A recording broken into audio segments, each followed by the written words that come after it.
Hi, and thanks for logging on to the Daily DVAR Halacha. And here's a brand new halacha for you, and it's for Monday, the 20th day of October. Here we go.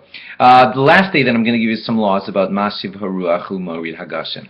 Let's say that you remembered, I didn't say Mashiv Haruach U'Morid Hagashem, and you remembered it while you were still in the paragraph of Mechalkel Chaim B'Chesed.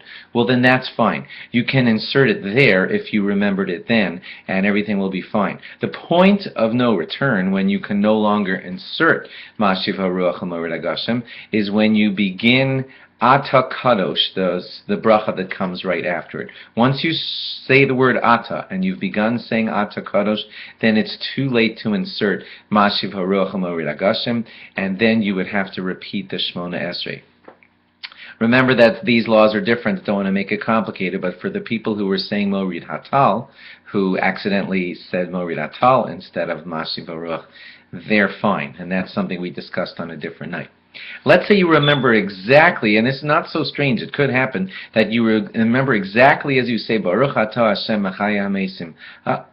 And that kind of jars you into realizing, I didn't say Mashiv Haruach. You can say it right then and there if you haven't started Ata Kadosh yet. So you could say Baruch Atah Hashem Mechaya HaMesim, and then say Mashiv Haruach U'Morid Hagashem, because you're still in the envelope, kind of the Mechaya HaMesim Bracha, the strengths of Hashem, and you can mention it then. But once you started Ata Kadosh, it's too late to be making that correction.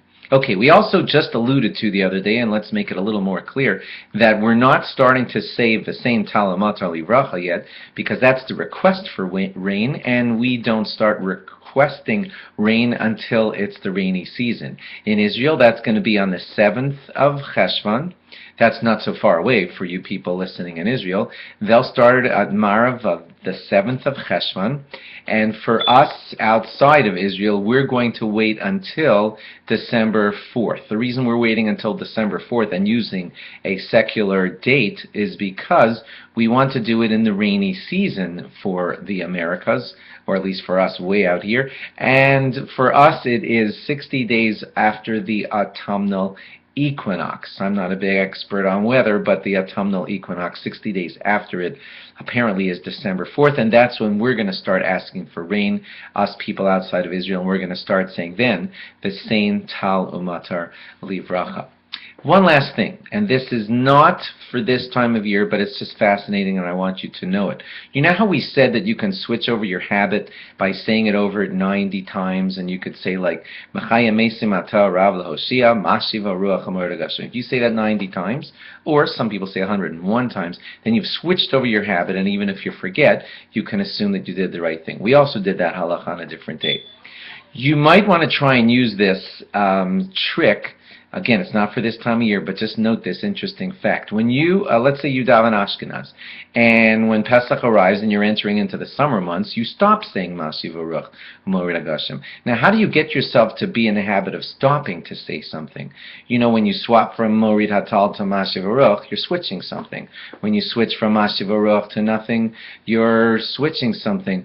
But when you're switching to nothing, how do you get in the habit of saying nothing? So some people say, it's simple. You just say Mechaya Mesim Atah Rav L'Hoshia Mechalkel Chaim B'Chesed. Mechaya Mesim Atah Rav L'Hoshia Mechalkel Chaim B'Chesed. If you do that 90 times, you got in the habit of skipping Mashiv Haruach. Well, some poskim don't feel that it works for that, because you're not substituting it with something else. You're just trying to learn to get in the habit of skipping a line.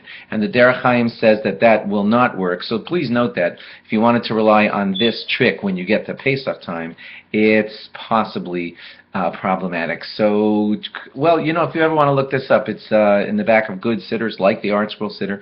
It's explained there very, very clearly for you. And so please note these facts.